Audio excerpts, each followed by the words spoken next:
Olá, queridos! Graça e paz! Vamos para esse momento maravilhoso do dia, que é a palavra de Deus? Mas antes você precisa compartilhar, dar um like, comente. Seja uma bênção nas mãos do Senhor.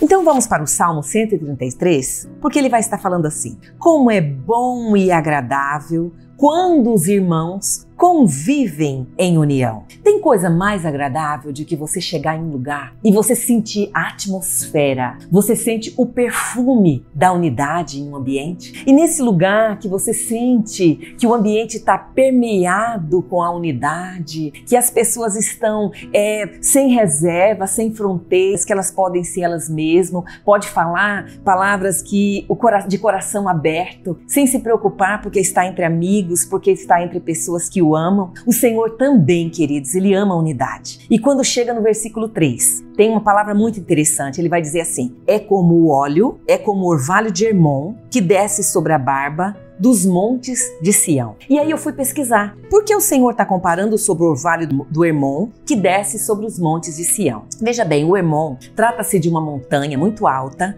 que fica ao norte de Israel. O Hermon é conhecido por sua umidade e abundância de orvalho. E quando o Senhor vai estar falando também sobre os montes de Sião, é um lugar que vai ficar mais abaixo. É uma área, refere-se a uma área considerada sagrada. E para essa área florescer, ela precisa então, o orvalho vai ser um elemento essencial para a fertilização do solo. Agora observe, a palavra vai dizer que ali o Senhor concede a bênção da vida para sempre. O Monte Hermon, um lugar com muita umidade, derramando orvalho. O Monte de Sião logo abaixo, precisando desse orvalho para umidificar a terra. O Senhor vai estar falando que quando eu junto a unidade entre os irmãos, o Senhor ordena a bênção que vem de Hermon, a bênção que vem que vai fazer gerar vida sobre as nossas vidas. Queridos, a mesma unidade então, ela vai atrair a bênção do Senhor sobre as nossas vidas. Vamos então para Jeremias? Jeremias, no capítulo 29 e o capítulo 30. Capítulo 29, a que se refere? Carta aos exilados. Então vemos aqui o profeta Jeremias, ele vai estar avisando aos judeus que se encontram na Babilônia, ele vai estar falando do tempo de cativeiro. Ele diz, olha, o cativeiro vai durar 70 anos. E aqueles que permanecerem em Jerusalém, eles serão dispersos. E tinha um falso profeta chamado Semaías,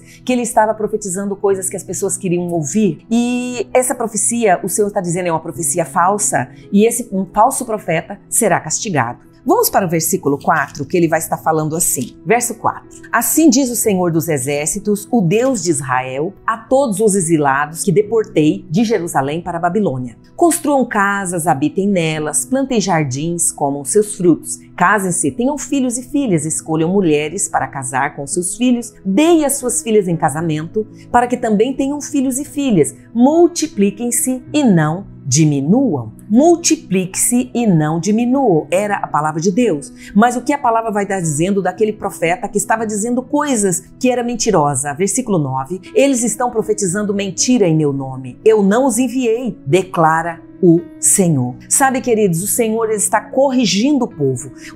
O povo já estava no exílio. Mas quando nós chegamos aqui, o Senhor fala, vai durar 70 anos. 70 anos de sofrimento é muito tempo. Mas ele vai dizer algo aqui no versículo 11. Por quê? Porque sou eu que conheço os planos que eu tenho para vocês, diz o Senhor.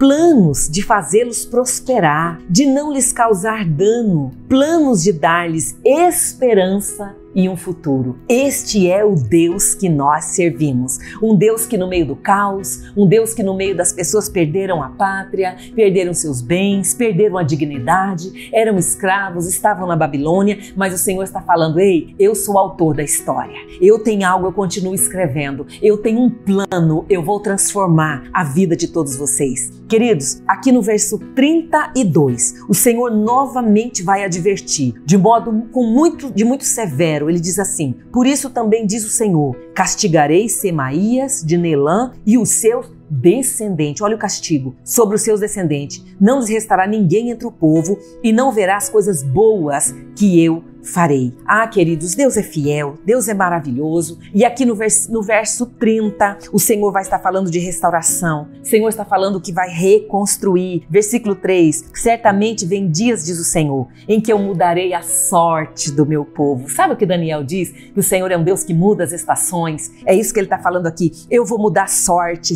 de Israel e Judá. Eu farei retornar a terra que eu dei aos seus antepassados. Eles a possuirão, declara o Senhor. Aleluia! Vamos agora também, queridos, para Tiago, no capítulo 5.